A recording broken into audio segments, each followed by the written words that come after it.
to be famous.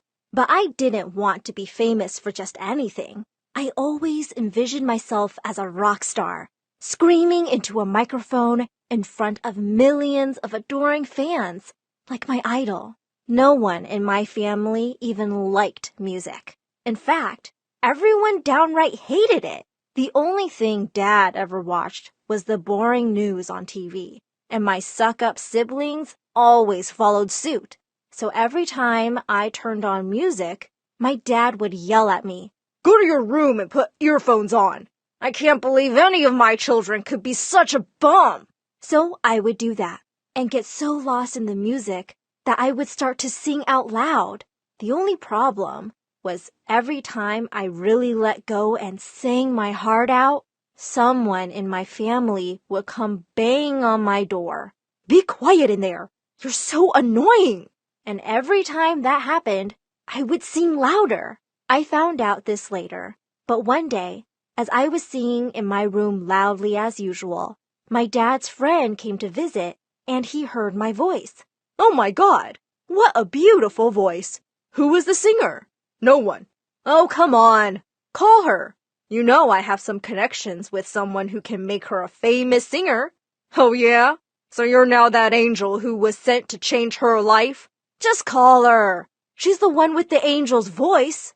All I knew was that I was minding my own business when Dad banged on my door screaming, "I said no singing!"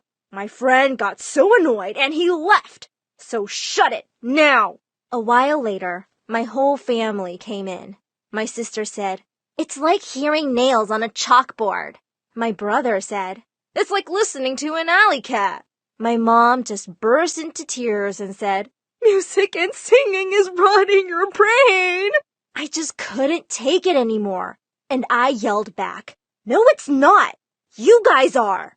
One day, I'm going to be a famous singer, and all of you are going to beg to come to my concerts." Dad looked shocked to hear me answer back and said, "Oh, so you'll answer back now? Looks like we're taking away your music." Before I could stop them, they took everything. My stereo, my iPod, my CDs, and my computer. And Dad smashed everything. "That's it! You've messed with the wrong person. You can't keep me from what I love." If they thought throwing away my stuff would stop from listening to music, boy, were they wrong. The next day at school, I ran to my best friend and dumped all my savings in front of her. "We're going to a rock concert. Can you arrange the tickets?" "What? Are you crazy? Your parents will legit kill you." "I don't care. They don't own me." Seeing how determined I was, she said her brother could probably arrange them. "How will you get out so late, though?" I just laughed and winked at her. I have my ways. The night of the concert, I went to my sister. "You have to sleep in my bed." "Lol, you wish, pest. You go out and I'm telling Dad. It'll be fun." "Great. I guess that's a good time to tell him you invite your boyfriend to your room every night." "Oh my God. Are you blackmailing me? He'd never believe you." I grinned and waved my phone in her face. "He'll believe the picture I have." She gave in. Easy peasy. I almost felt bad about blackmailing her. But it wasn't my fault she was so dumb that she didn't even check my phone. I didn't really have any pictures. And before I knew it, I was walking into a crowd of hundreds of thousands of people. Excited as I was, I had no idea my life was about to change forever. All screaming and shouting with excitement for what we were about to see. Everywhere I looked, people were singing and dancing and laughing. And the music finally started, and that's when I caught my first real glimpse of the person I knew I was destined to become. A larger-than-life, guitar-wielding, stage-diving, hair-thrashing rock star. Suddenly, the stage burst into flames. The lights flashed everywhere, and the crowd went wild. Everyone screamed as the rock star came onto the stage, and she started singing one of my favorite songs.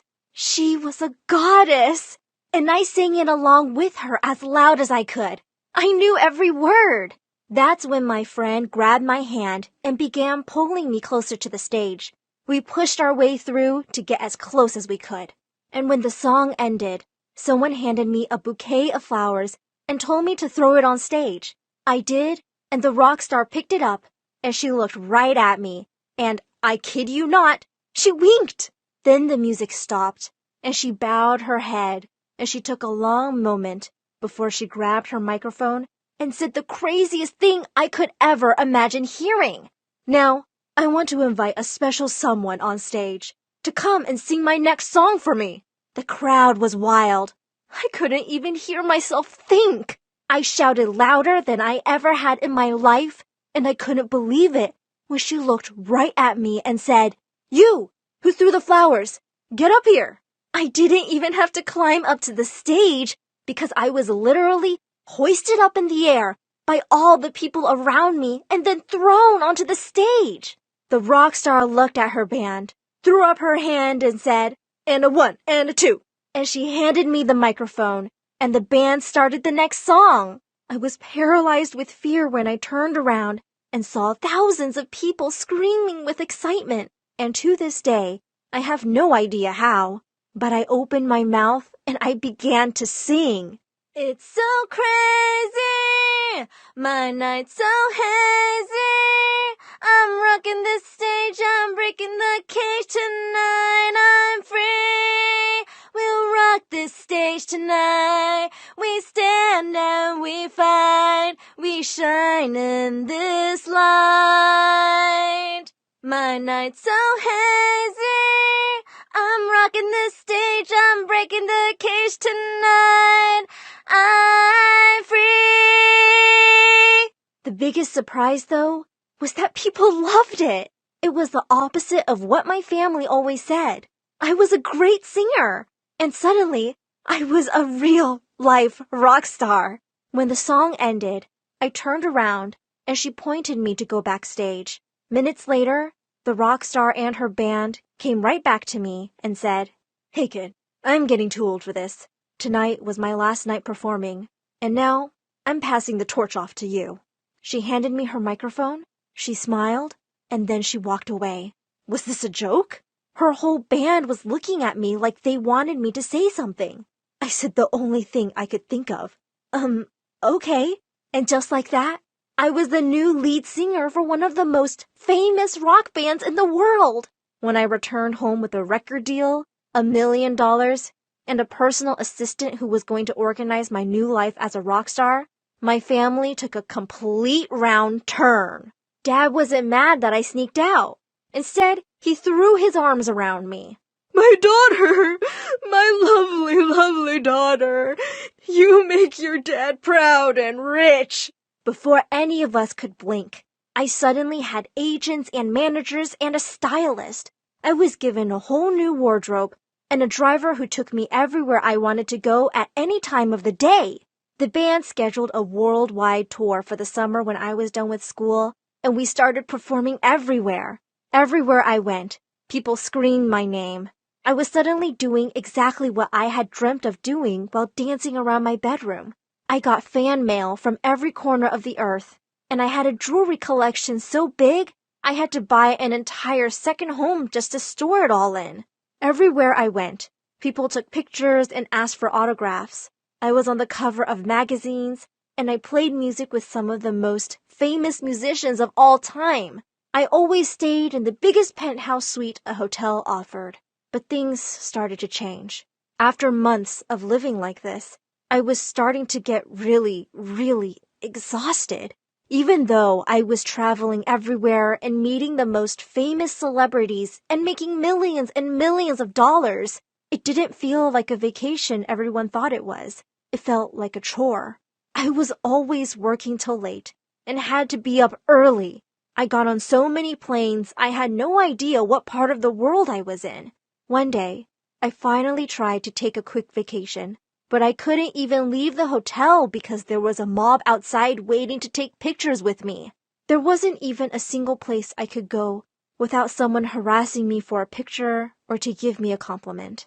One fan told me my hair was so beautiful, and then they tried to rip out my hair so they could keep some. One time my parents called and told me my fans had broken into our home to find things of mine.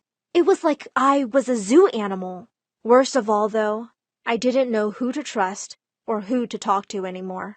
My best friend who brought me to the concert only ever wanted to hang out with me when I was invited to parties. My already selfish siblings only ever called when they wanted something, which was a lot. Hey, we've always been the nicest siblings. Why not introduce us to this celebrity? I'm sorry, I can't. Of course you can. You're famous. Okay, then at least get us free tickets to their concerts. I said I can't do this. I'm sorry. Stop lying! You're such a show-off and think you're important. You're just a stupid singer, nothing more. And they hung up. My parents were the worst. They were suddenly doing interviews on television, telling the whole world how they supported me when I told them I wanted to be a singer. They were taking credit for my good luck and hard work, and everywhere I looked, someone wanted something from me. No one even asked me how I was doing. I was trapped, and I realized I didn't even like to sing anymore. One day, as I was on stage, I realized I couldn't even hear myself sing because everyone was screaming so loud. And that's when I decided, if I couldn't even enjoy the one thing I truly loved, I didn't want it. And that meant I would do exactly what was done to me. And I needed to find someone to take my spot. I scanned the crowd in front of me until I saw a girl singing all the lyrics to my songs. At the end of the song, I took a long moment and turned to the crowd and I said, I want to invite a lucky person up onto the stage to sing one of my songs. And I called the girl on stage, and boy was she good! And she seemed super excited to be up on the stage. So as soon as the concert was over, I told her the band was hers. Then I grabbed a bouquet of flowers, and I walked out of the concert and no one followed me. Everyone was too excited to meet the new singer, and I sang my heart out all the way home.